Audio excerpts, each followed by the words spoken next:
नमस्कार, मैं हूं मोहम्मद आसिफ और आप देख रहे हैं नेक्स्ट 9 न्यूज। कल शाम का वक्त पहलवानों को लेकर एक ऐसा गहमा गहमी बना, एक ऐसा माहौल बना, एक ऐसी तस्वीरें आई जो सबको विचलित कर दी। ये 28 तारीख का वो दिन था, तभी लोगों को विचलित कर दिया गया था।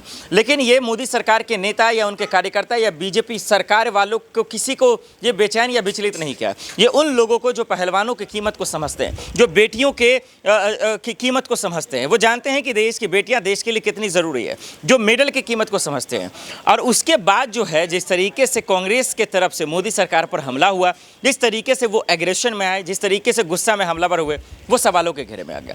अलका लांबा किस तरीके से मोदी सरकार को खुली चुनौती दे रहे हैं और खुलकर हमलावर हो रहे हैं, वो जरा सा सुनने का वक्त आया। फिर आपको बताएंगे दर्शकों कि नार्को टेक्स्ट का मामला क्या है, दिल्ली पुलिस आखिर क्यों इतना देर लगा रही है, उन्हें इतना वक्त क्यों लग रहा है, ये समझने का वक्त आ गया। लेकिन सबसे पहले ये समझते हैं कि दरअसल आखिर क्या तमाशा चल रहा है और इसके जो गिरफ्तारी ना होने के पीछे का खेल क्या है, जरा सा ये रिपोर्ट से समझिए। आपको मालूम है, हमारी साक्षी मलिक, विनेश फोगाट, गीता फोगाट, बजरंग पुनिया जनवरी में आए थे। सरकार ने विश्वास दिया कि न्याय होगा, कमेटी का गठन होगा। इस विश्वास के साथ वो अपना धरना छोड़ते हैं और वापस चले जाते हैं। लेकिन मजबूर हुए ये सब लोग 3 महीने के बाद फिर अपने लोकतांत्रिक अधिकारों के तहत दिल्ली के जंतर मंतर पर आकर बैठे। और आज उन्हें जंतर मंतर पर बैठे हुए 35 दिन पूरे हो जाते हैं। और 35 दिनों के बाद जब वो आए थे तो एफआईआर तब भी नहीं हुई थी। एफआईआर की मांग थी, गिरफ्तारी की मांग थी। सरकार नहीं झुकी। सरकार अपने आपराधिक सांसद ब्रजभूषण के साथ खड़ी रही। अंत में दरवाजा खटखटाना पड़ा सुप्रीम कोर्ट का। सुप्रीम कोर्ट ने संज्ञान लिया, तुरंत एफआईआर के आदेश दिल्ली पुलिस को दिए और तब जाकर 7 दिन के बाद एफआईआर होती है। लेकिन आज दुर्भाग्य से कहना पड़ रहा है कि शांतिपूर्ण लोकतांत्रिक अधिकारों के तहत जो आंदोलन चल रहा था, उस आंदोलन में साक्षी मलिक, अंतर्राष्ट्रीय पदक जीत के देश का नाम रोशन करने वाली बेटी। मैं एक बार सब भारतवासियों को, सबको कहूंगी, आंख बंद करिए और वो नजारा दोबारा से याद करिए जब साक्षी मलिक पहलवानी के अखाड़े में पटकनियां दे रही थी और यहां पर गर्व, सीना जो है वो चौड़ा हो रहा था और तालियां बजा रहे थे। देश का गर्व से सीना चौड़ा हो रहा था। और जब साक्षी मलिक ने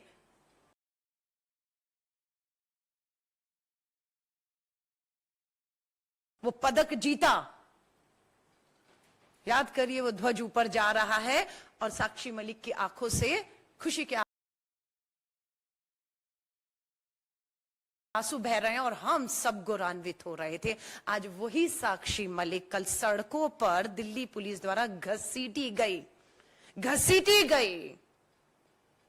वो दृश्य है कल के। और घसीटी नहीं गई, सुनिएगा, दंगे के तहत, दंगे के आरोपों में उन पर एफआईआर 7 घंटे नहीं लगे, एफआईआर हो गई।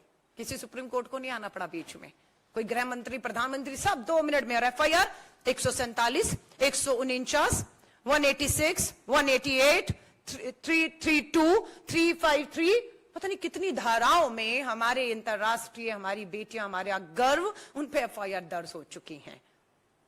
जिसे जेल में होना चाहिए था वो संसद भवन में बैठा था।